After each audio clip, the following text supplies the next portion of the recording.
Ve'ele toldot Yitzhak ben Avram. Et voilà la descendance de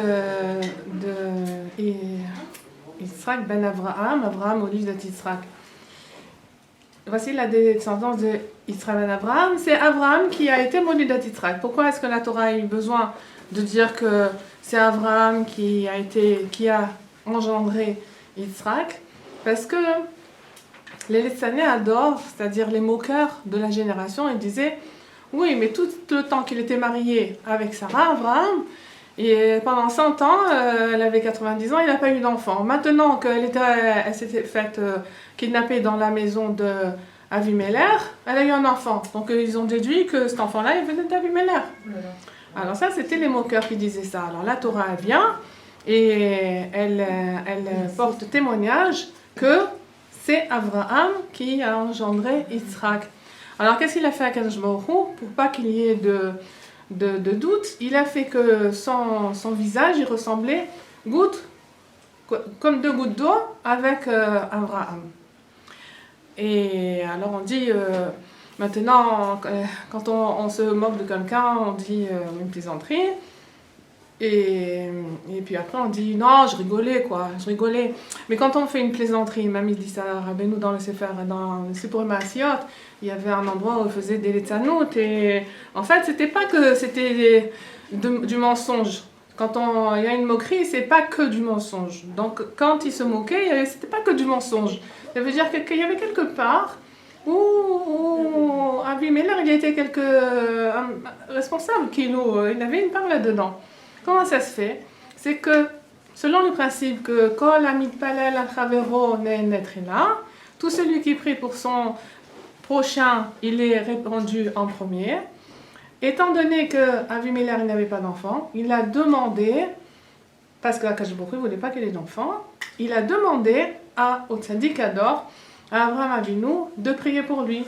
Il dit, lui, c'est un tzaddik et tout, c'est un grand homme, il va prier pour moi et peut-être qu'il va me répondre. Et comme on dit que celui qui prie pour l'autre, il est répondu en premier, alors il a eu des enfants. Abraham, il a eu des enfants. Et après, Abimelech aussi, il a eu des enfants. Et le passage, il continue, il dit que Yitzhak, il avait 40 ans quand il a pris Rivka, Bat Betuel à Arami, Mipadan Aram, Achot Lavan à Arami, Loleisha. Yitzhak, il a pris Rivka, et Rivka qui c'était la fille de Betuel, c'était la sœur de Lavan. Rashi il dit, le Shifra, ça veut dire vraiment pour lui faire sa louange, on dit, elle était dans la maison d'un Racha, la sœur d'un Racha, c'est une maison mamash d'Avodazara, et elle est restée kshera. Elle n'a pas eu de Yerida, elle n'a pas fait de Gamim, elle n'a pas fait de Haverot du tout. Donc maman, c'était les Shifra. Et donc, qu'est-ce qui s'est passé? C'est qu'ils se sont mariés. Mais elle attendait d'avoir cet enfant, la descendance. Yitzhak, il attendait d'avoir une descendance, comme puisque Akash Baruch Hu, il avait promis à Abraham, et par Yitzhak et tout. Et voilà que ça venait pas. Alors chacun, ils priaient de leur côté, et puis à la fin, c'est qui qu'on a entendu? C'est Yitzhak, parce que la tfila d'un Ben Sadik, le Ben Racha, c'est pas la même chose. Donc la porte, elle est beaucoup plus ouverte pour la tfila d'un fils de Sadik que la fille d'un Racha, évidemment. En fait, elle était Akara, elle ne pouvait pas avoir d'enfant, parce que Akadosh Baruch Hu ne voulait pas qu'elle ait d'enfant. Pourquoi? On déduit très logiquement que venant d'une maison comme ça, il y a les transgénérationnels, d'ailleurs Irène n'est pas là pour nous expliquer le transgénérationnel, ça passe dans les gènes. Donc on savait qu'il allait y avoir une descendance pas très claire. Alors on avait décidé que non. Mais Yitzhak Avinu, il avait Ruach HaKodesh, et il savait que Yaakov, il allait sortir et tous les Shvatim de lui et tout ça. Donc il a été poète, Mamash Akadosh Baruch Hu, il a entendu cette fille-là. Et en effet, elle a attendu un bébé, deux bébés même. Deux bébés, elle ne savait pas qu'elle en avait deux, mais elle se demandait, quand elle passait devant une maison de Avodazara, on avait l'impression que le bébé il voulait sortir, mais c'est terrible pour une femme qui est enceinte d'avoir l'impression que son bébé il va sortir, c'est waouh. Et bon, elle se disait, bon, il n'est pas clair ce bébé, quoi. Et quand elle passait devant un Beth Midrash, c'était la même chose, elle sentait, ça bougeait, Il voulait sortir aussi. Alors, elle comprenait pas. Elle dit quoi, j'ai tellement prié, moi, pour avoir une grossesse, c'est ça? Il y a un truc qui va pas, quoi. Alors, elle était chez Shem Ve'ever, dans les yeshiva de Shem Ve'ever, et elle a redemandé, mais qu'est-ce qui se passe, quoi? Et Shem, il a vu au roi Hakodesh, il lui a dit, voilà, il y a 2 peuples dans ton ventre, et ils vont se séparer, et tout ça, ils vont devenir des puissances, et voilà. Alors, bon, il est arrivé le moment où elle a accouché, et puis voilà que Esav, vous savez comment il est sorti, tout poilu, tout machin, tout fait, c'est pour ça qu'on l'appelait Esav, Assou, fait. Et Yaakov qui est attiré par Kev, on l'a appelé Kadosh Baruch Hu, il a appelé Yaakov.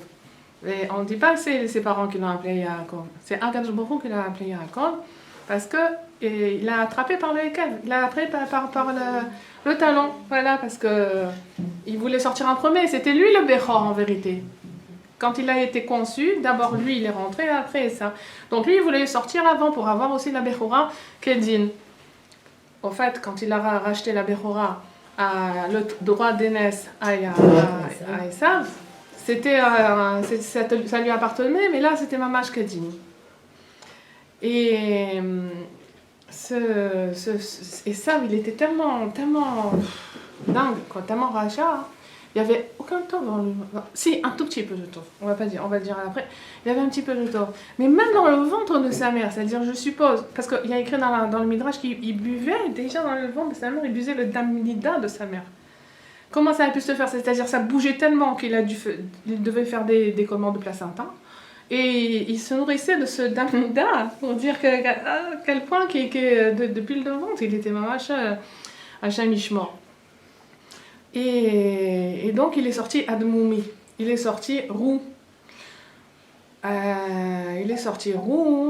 Et quand Yaakov il a vu ça, il s'est dit Admoumi, ça veut dire il va verser du sang, mais il était certain que c'était un tzaddik.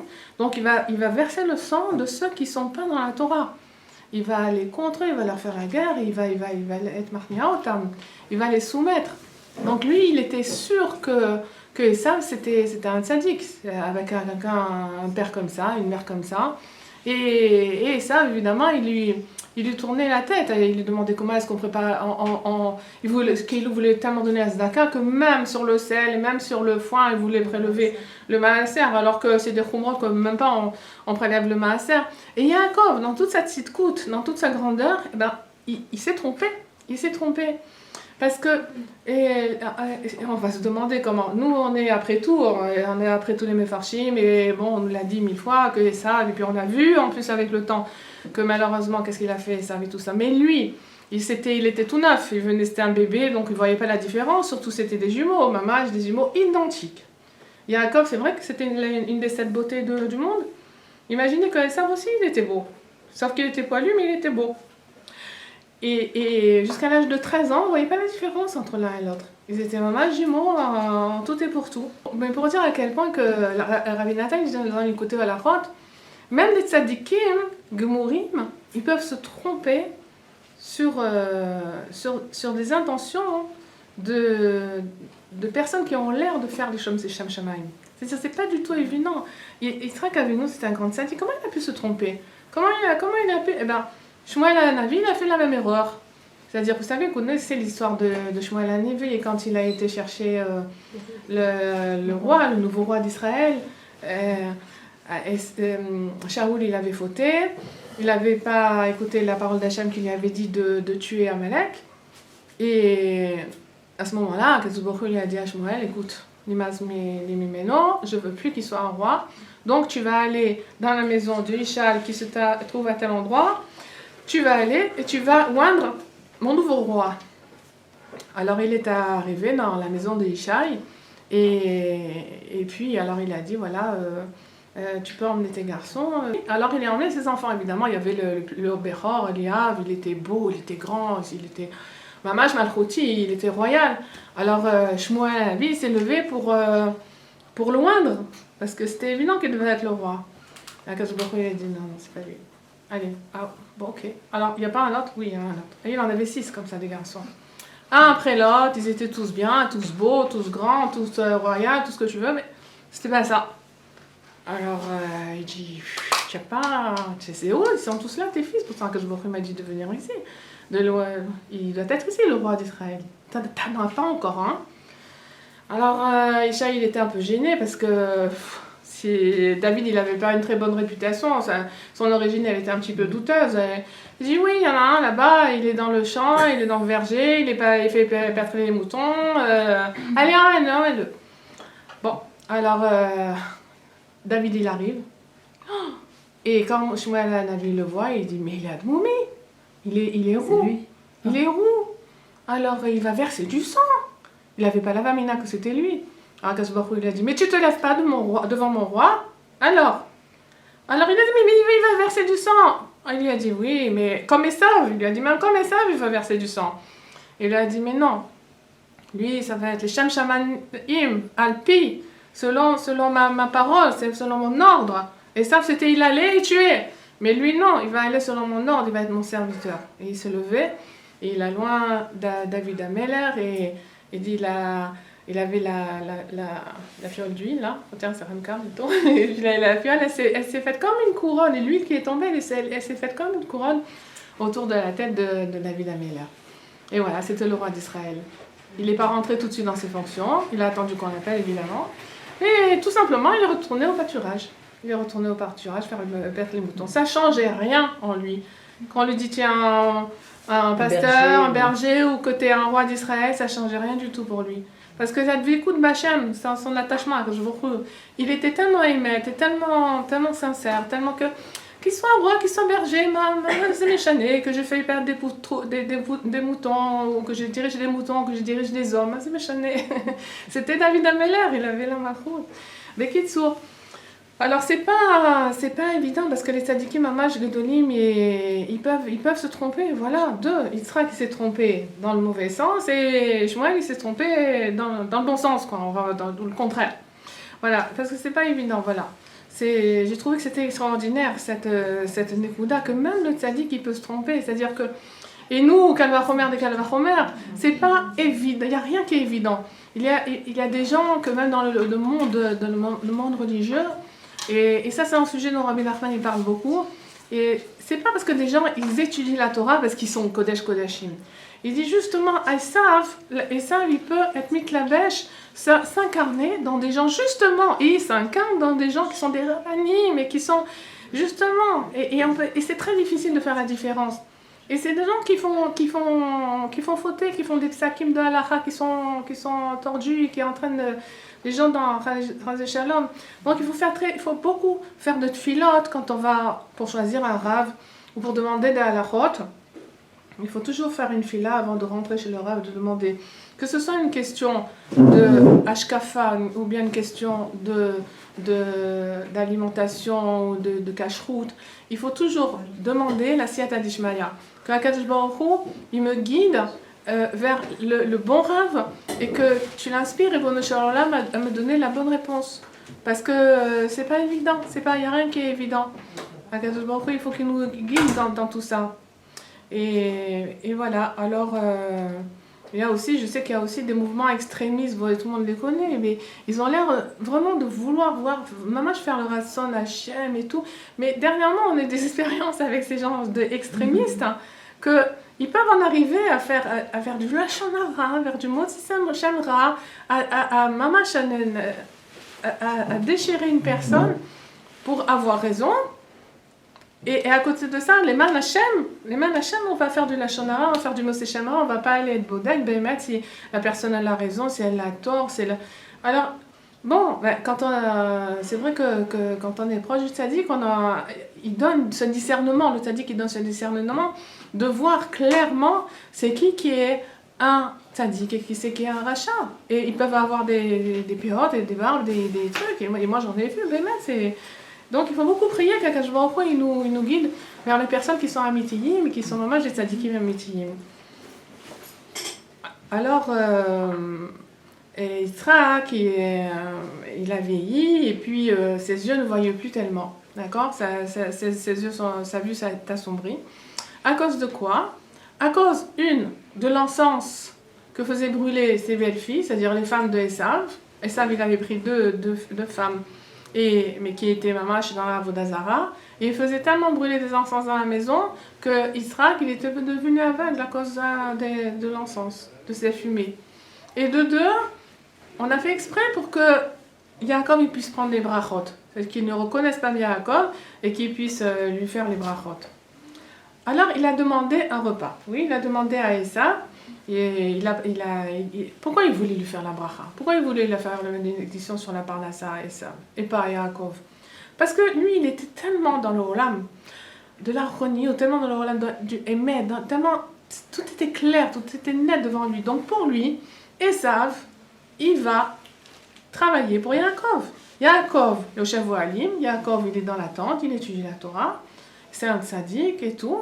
Et lui, dans sa tête, Esav, je vais lui faire la bracha dans la parnassa pour qu'il puisse entretenir Yaakov. Voilà, alors pour lui, c'était clair, c'était net. Mais le problème, c'est qu'il ne connaissait pas vraiment la vérité. La vérité, elle était à peine discernable, parce que bon, l'autre, il savait comment le rouler. Mais Baruch Hashem, quand il ne laisse pas faire des erreurs aux tzadikim, parce que mamash, ils sont inspirés. Et aussi, il faut dire que Baruch Hashem, il avait une femme derrière qui elle, avait la tête sur les épaules. C'est ce qu'il faut comprendre, c'est que des fois, et Baruch Hashem, de Hashem Kitov, qu'on a eu des imaot extraordinaire. C'est pas évident. Regardez Sarah, comment elle s'est prise la tête avec Avraham Avinu pour renvoyer Ishmaël. C'est Ishmaël, c'est mon fils, qu'est-ce que tu veux? C'est tellement d'années, c'est mon grand-fils. Il était attaché à lui. Et puis, attendez, c'était pas Mohammed qui porte les légumes et qui les met devant la porte. C'est un fils de princesse. Hein. C'est-à-dire qu'il y a des Arabes qui sont élégants, qui sont intelligents, qui inspirent et tout ça. C'était pas le dernier des derniers. C'était un prince, hein. Donc de le renvoyer comme ça, elle n'a pas hésité. Sarah, elle a misé gros, c'est-à-dire il pouvait la renvoyer, il pouvait s'énerver avec elle, il pouvait la laisser tomber, il pouvait se révolter, jusqu'à ce que Akadosh Baruch Hu a été obligé de lui dire Ishmael Kola, écoute-la, parce que pour lui c'était pas du tout évident d'écouter sa voix. Alors Sarah, elle a pris un risque, hein. Elle a pris un grand risque. C'est-à-dire, lui, Avraham Avinu, c'est sûr que... Enfin, il savait pas ce qu'il allait faire avec cette femme. C'est-à-dire, Sarah, elle était très problématique. Hein. Quoi, elle lui a donné sa servante. Oh, il lui a demandé quelque chose. Elle lui a donné la servante pour qu'il ait des enfants. Et maintenant qu'il en a, elle lui dit non, il faut que tu le renvoies. Et il y a un truc qui n'est pas logique. C'est comme ça, les femmes. Elle te pousse à faire un truc et après tu dis non, pourquoi tu as fait ça? Tu exagères et tout, mais c'est toi qui m'as dit de le faire. Non, mais tu n'as pas compris, mais c'est pas ça, mais c'est... Voilà, saute. Si c'était pas Akadosh Baruch Hu qui lui disait d'écouter la voix de la femme, où on aurait été aujourd'hui? Bon, Baruch Hashem et Ishmael. Après, qui c'est qui vient? Esav. Si c'était pas Rivka, où on aurait été aujourd'hui? Vous vous rendez compte un petit peu quand il est venu pour chercher les brachot? Imaginez que à quelques secondes, quelques minutes, il est sorti, l'autre il est rentré. C'était mamash. Kachot à Sehara aussi. C'était à quelques secondes, mais c'était foutu. C'est-à-dire que le olam, le monde, il aurait eu une autre tournure, mais complètement. Et c'est ça que quand Yitzhak il est rentré et que il est rentré déguisé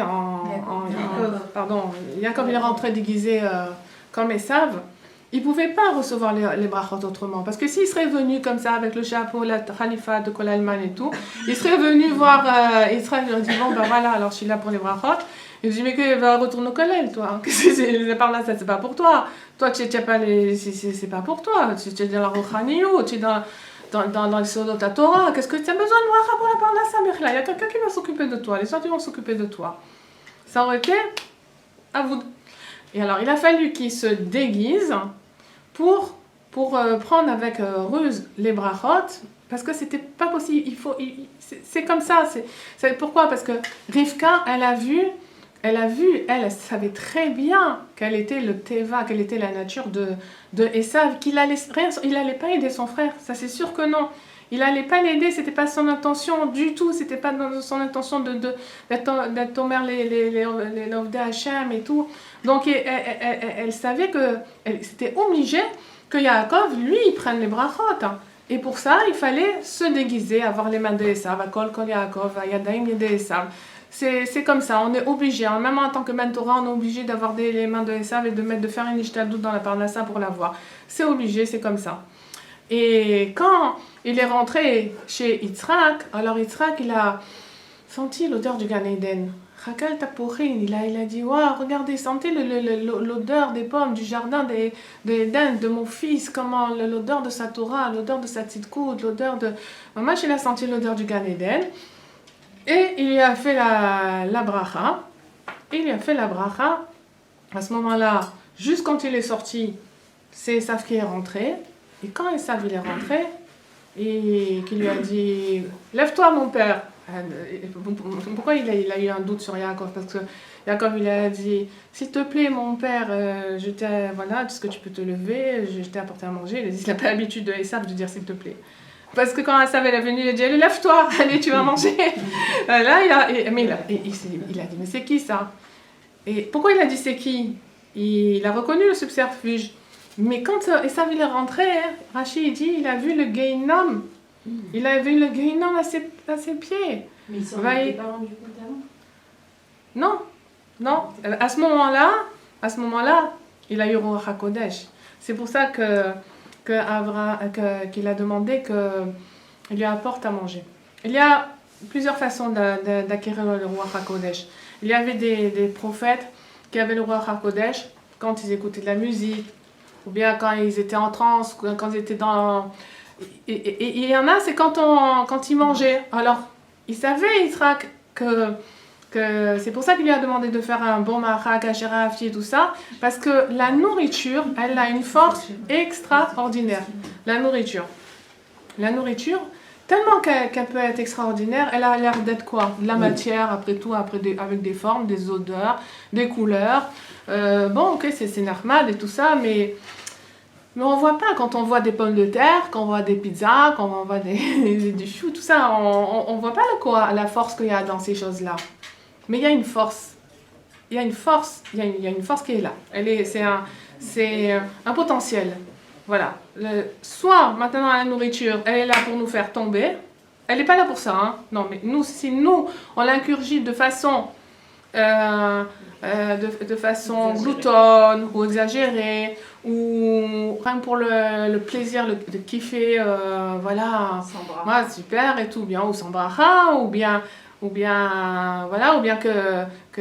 chas shalom, si c'est un manger qui n'est pas cachère, nourriture qui n'est pas cachère, qui a tous les bérourim de la cacheroute et tout ça, ou bien elle est cachère, mais elle a été achetée avec un argent qui n'est pas cachère, qui a été obtenu d'une façon frauduleuse ou pas très truc. Ça s'appelle du manger pas cachère, au lieu de donner des forces à la personne, que ce soit physiquement ou moralement ou spirituellement, la nourriture elle fait tomber la personne. On lui donne, c'est nous qui lui donnons la force en fait. La nourriture elle est parfaite, c'est-à-dire elle est là, c'est un potentiel. On veut, elle va nous élever. On veut profiter, elle va nous faire tomber. On a le droit de profiter, c'est pas question, on n'a pas le droit. Voilà, c'est Rosh Chodesh aujourd'hui. On dit, allez-y, kiffez, tout ce que vous voulez. C'est ma mâche, lire votre Rosh Chodesh, lire votre Shabbat Kodesh, lire votre Yom Tov, lire votre une bar mitzvah, lire votre un mariage, lire votre un masechet siyum masechet, lire votre quelque chose qui est pour Hachem. Alors, la nourriture, elle est tellement contente qu'on l'a élevée, qu'elle va nous élever aussi avec. Et tellement qu'elle peut nous élever dans le Ruach HaKodesh. Regardez Yitzhak, il a mangé et il a été Zochema mal de Ruach HaKodesh. Pourquoi il ne pouvait pas lui faire les brachot avant qu'il partait à la chasse? Ben non. Il fallait qu'il lui apporte un bon mets pour qu'il sente que ça lui élève le morin, que ça lui élève sa neshama et ça le fasse aller dans le monde de la prophétie. Donc, on voit là dans la paracha que le sujet de la achila, c'est, regardez, autant qu'il a mangé le plat de lentilles, qu'on soit zoré du tikkun, d'atmaalé, toutes les netzissot, regarde dans les lentilles. C'est zélomatzé de lentilles qu'il a mangé et ça. Et bon, Hachem qu'il a acheté la bechora grâce à ça. Soit ça le fait tomber, puisque voilà, il a perdu sa bechora avec les lentilles, et l'autre il a gagné la bechora avec les lentilles. Voilà, c'est deux personnes. Un, il est tombé avec la lentille, l'autre, il est monté avec la lentille. La C'est pour ça qu'on a fait la sorte de lentille. C'est ce que j'avais, mais je les ai mis là chez Maï. Il faut être conscient que quand on mange, on fait une avodat kodesh. C'est une avodat kodesh, c'est-à-dire que c'est pas le manger des Yehudim, c'est vraiment une avodat Hashem, c'est-à-dire que jusqu'à ce que la chose elle arrive à son tikkun, eh bien, elle passe par beaucoup de berurim et j'avais écrit un poème, j'aurais voulu vous le lire. Hein? Ah ouais. Oui, je vais aller chercher. Sur la nourriture, mais c'est trop beau, c'est sur une étude de Rabbi Nathan, sur tous les berurim, sur toutes les étapes que la nourriture elle passe jusqu'à arriver là où elle doit arriver. Et c'est mamash extraordinaire, c'est d'une beauté, mamash extraordinaire. Alors j'avais entendu un cours de Erez Moshe Doron et j'étais tellement inspirée que j'ai voulu écrire un poème sur ça. Je vais aller chercher, je vais vous dire, Bezrat Hashem. Alors voilà, c'est qu'une avoda et mamash extraordinaire. Par exemple, vous voyez, Erev Yom Kippour, j'ai raconté à Myriam, c'est qu'on devait faire une infrachatrala pour qu'une personne ait des enfants au Canada. Et bon, j'ai dit ok d'accord, je vais faire l'infrachatrala, 2,5 kg, c'est pas la mer à boire. Surtout quand on est au Talmud, ça prend 10 minutes, une pâte, 10 minutes, une autre pâte, et 10 minutes pour les former, une demi-heure. J'ai mis 6 heures. J'ai mis 6 heures. Et je n'ai même pas fait la soudat à seket. J'ai mangé un kazaï de challah. Et voilà, vous allez me demander comment. En fait, c'est très intéressant. Parce que... oui. Le tikkun, la journée tikkun, elle a commencé la veille. Ouais, vraiment. C'était un truc mais de dingue. Ma match 6 heures, hein, je regardais à mon 6 heures. Pour faire 2,5 kg de challah. Bon, je me suis dit, bon, c'est déjà, j'ai pas le temps, je vais prendre un paquet, vous savez, la farine tamisée, là, complète, ouais. J'ai pas besoin de la tamiser. Ok, j'ai 1 kilo dans l'armoire et j'ai un demi-kilo dans le frigidaire. Ok, alors je prends mon kilo, je le mets dans le canoud avec tous les ingrédients, tout ça. 1 kilo 250. Ok, je fais ma première pâte. D'accord. Alors, je prends le deuxième paquet qui était, depuis assez longtemps, faut dire, dans l'armoire. Alors, je le prends et puis je vois un petit trou avec des petites dents. Alors, j'ai dit, ouh! Et ouais. Alors, j'ai dit, qu'est-ce que je fais? Il me dit, ben, coupe et puis jette le haut. Bon, je regarde, il n'y a rien de spécial. Ok, bon, d'accord, je jette. Ça fait que j'ai plus assez pour faire un frachin. Hein. J'ai plus assez. Ça, c'est une chose.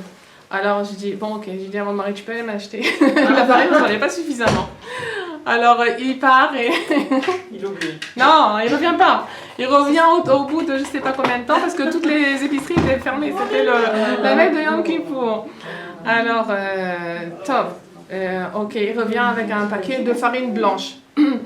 Moi, en attendant, je prends ce paquet-là avec le petit trou, je fais une pâte, mais la mort dans l'âme. Je dis, maman, on ne peut pas la tamiser parce que c'est de la farine complète, la farine de kousmine. Et j'ai dit, je peux pas la tamiser, mais je suis un petit peu angoissée, quoi. Soit je suis au Merotano, je ne veux pas être marché, je ne veux pas faire trébucher n'importe qui dans le Merchanot Asurot. Je sais pas, si c'est pas bon, fais quelque chose. Alors je verse l'eau tiède de la bouilloire en porcelaine dans le canoud et le couvercle qui tombe dedans, il se casse. Dans un petit morceau et tout. Je dis, ah merci à vous, Shalom. Ça veut dire que c'était pas bien. Ça veut dire que c'était pas bien, c'est évident. Impossible, tu vas pas faire manger des bouts de verre aux gens. Ok, je prends la pâte, je la jette. D'accord? Le temps il passe, hein. Alors, d'accord, je prends la farine blanche. Alors, je prends la farine blanche, je cherche le tamis, parce qu'il faut la tamiser, c'est là. Je cherche le tamis. Alors, en bas, il y a beaucoup d'humidité. Il faut savoir que j'habitais la cuisine est dans une cave, donc il y a de l'humidité. Je sors le tamis, je regarde bien comme ça, et je vois des petits... J'ai mis, je dis, oh là là, bon d'accord, alors allez, j'ai un deuxième tamis, je le cherche. La même chose. J'ai dit, allez, d'accord, oh, maintenant, allez, lave le tamis et sèche-le. Alors, alors, bon, c'est bon, je tamise, je fais ma deuxième pâte, d'accord? Je fais ma deuxième pâte, et à ce moment-là, j'ai dit, mais je ne peux pas faire un fraîche. Là, c'est deux pâtes différentes. Une, c'est avec la farine de cousmine, une, c'est la farine de blanche. Moi, je peux faire. Eh ben, dans ma tête, je ne pouvais pas. Tu les prends sous un même. Oui, mais il me semblait qu'on n'avait pas le droit. Donc, on m'avait dit deux pâtes qui sont différentes. Ok.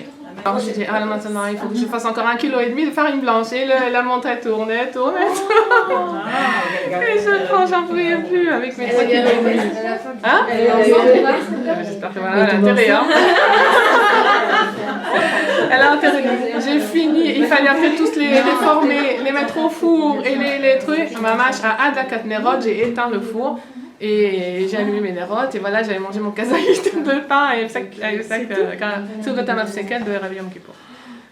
Voilà, non mais pour dire, quand on n'est pas, on n'a pas peur, on va dire, on n'a pas peur de transgresser. On prend les paquets, on vide, on regarde comme ça, tac, tac, tac, allez, je prends mon tamis, je tamise, ce truc, c'est où je regarde pas le...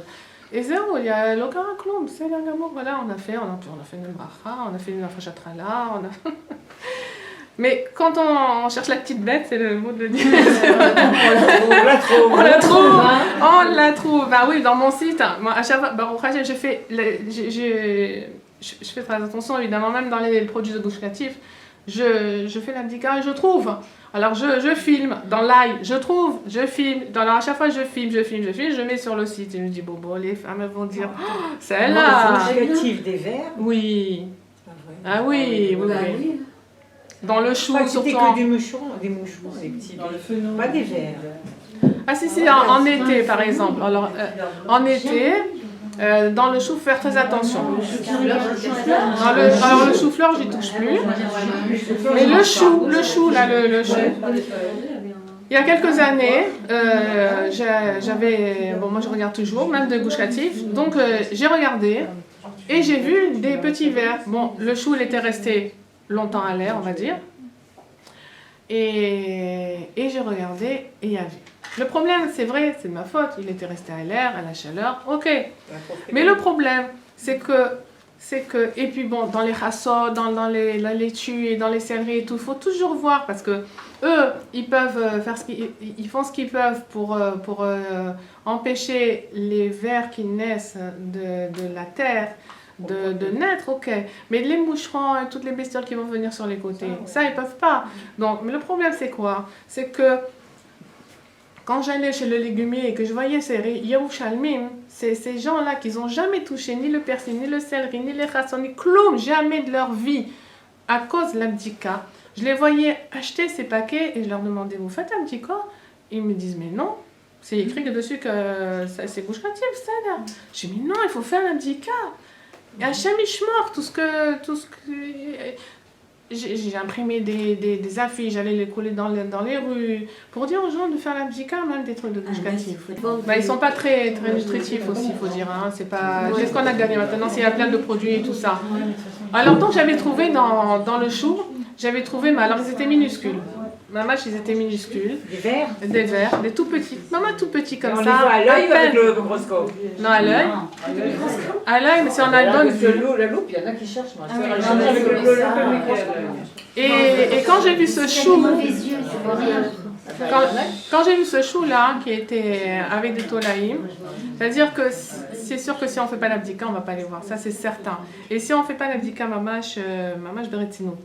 Alors, je suis allée chez Rav Ransdorfer, à l'Aïda Khadit, à la Vachalom. Il était vivant à cette époque.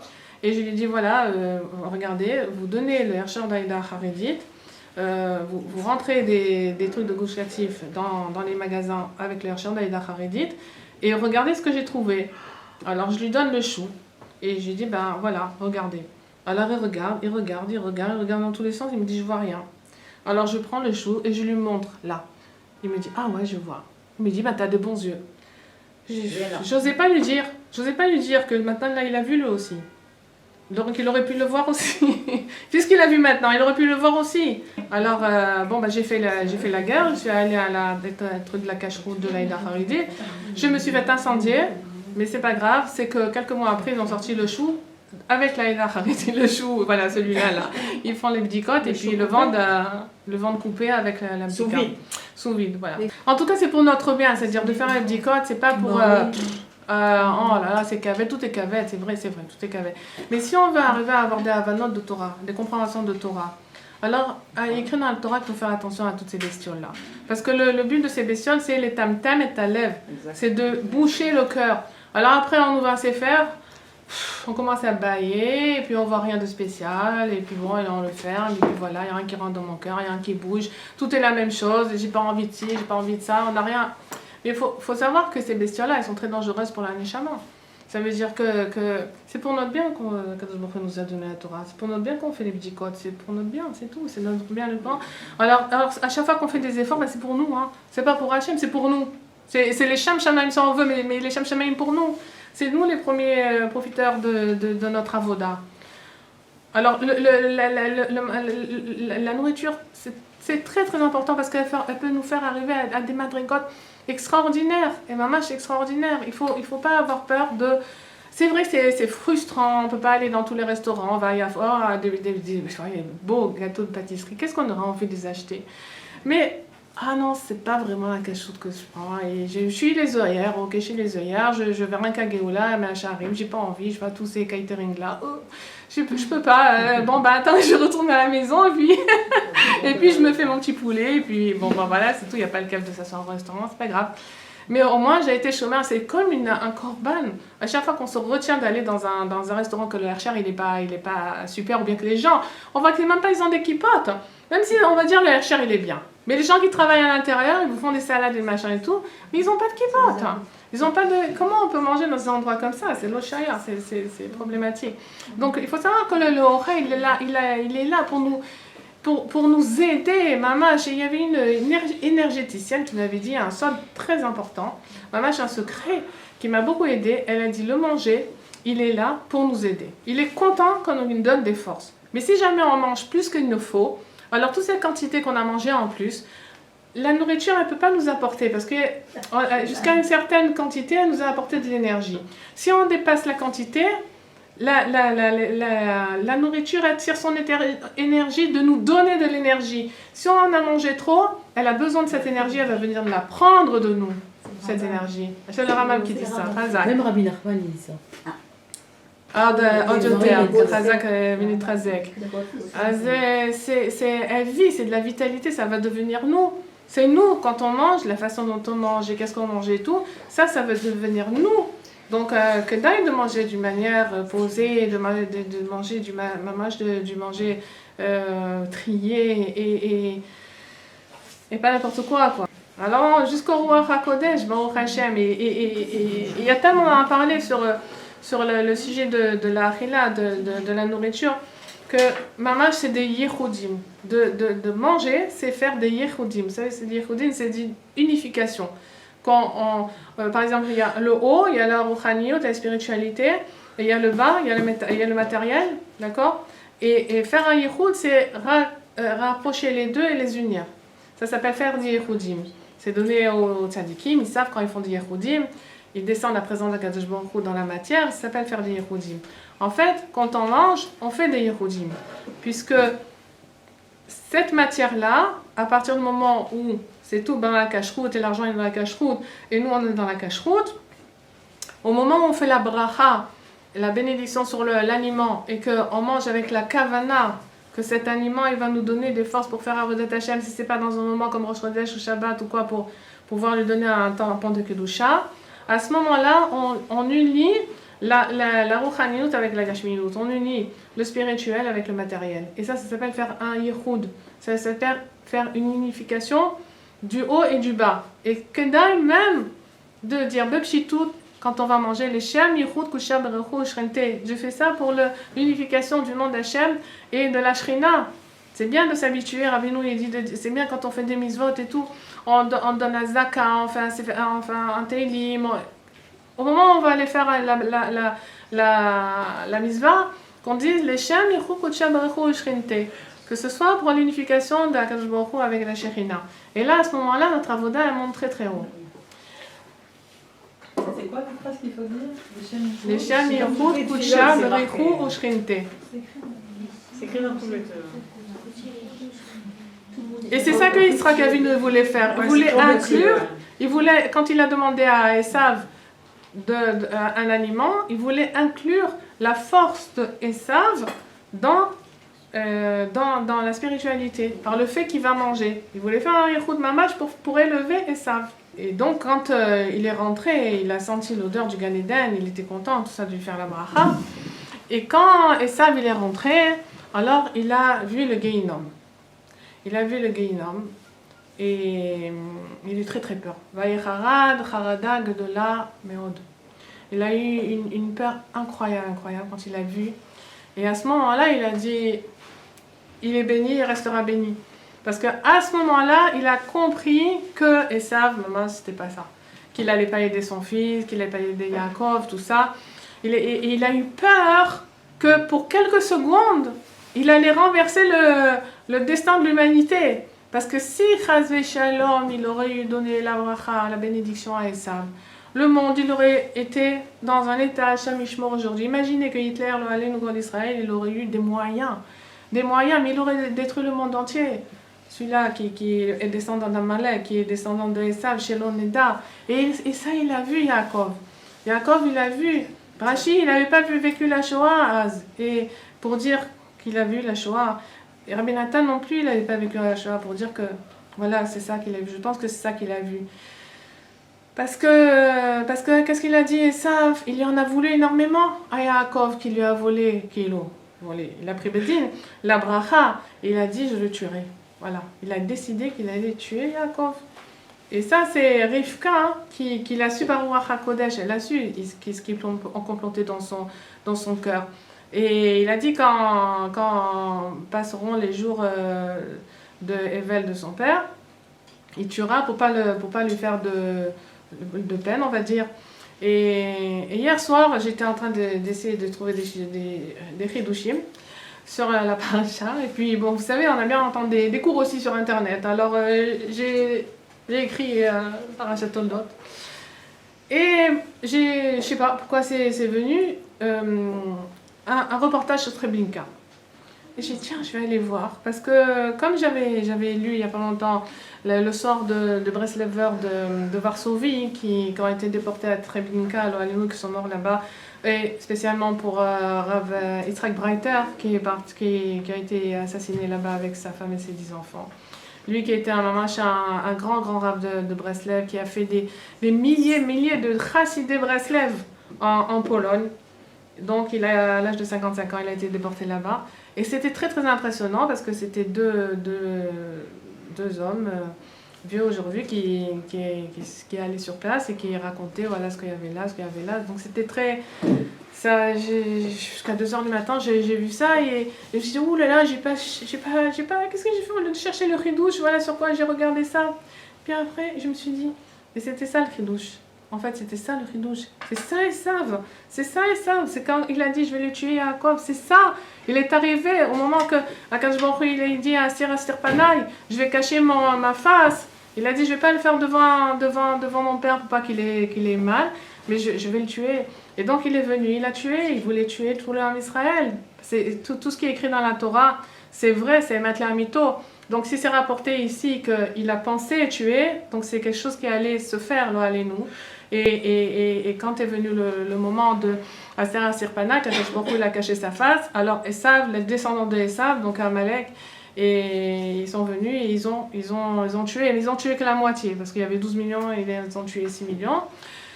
Parce que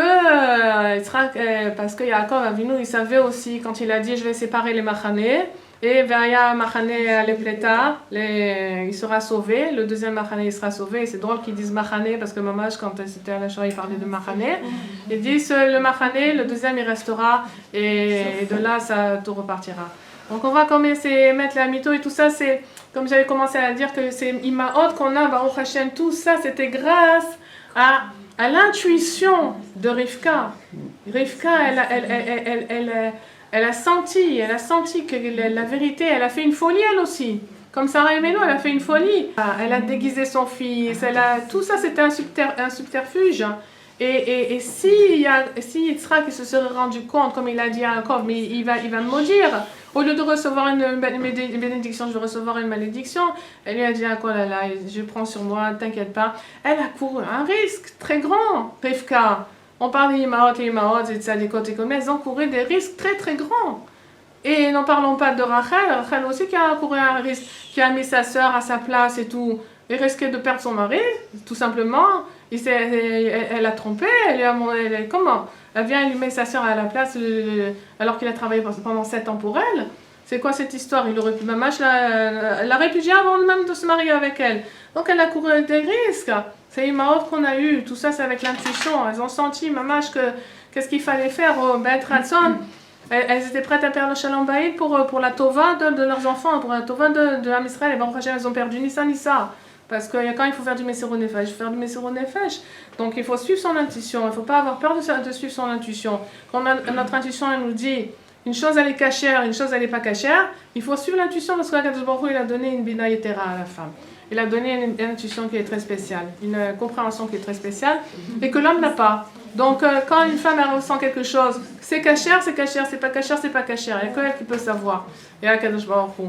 Et donc Baruch Hashem, c'est Imarot là qu'on a le mérite de recevoir aussi ce roi là de Kodesh, qu'on soit inspiré et que nous aussi on se saurait de prendre toujours les bonnes achlatot, de prendre toujours les bonnes décisions pour le bien de notre famille, de nos enfants, de l'humanité et Bezrat Hashem de faire avancer le monde vers sa réparation. Alors je vais vous lire le poème avant que vous finissiez la glace. Comme ça vous aurez bien des cavanotes. C'est une étude de Rabbi Nathan dans le côté à la fraude sur toutes les étapes qu'un grain de blé doit passer, c'est-à-dire 10 étapes avant d'arriver à être consommable.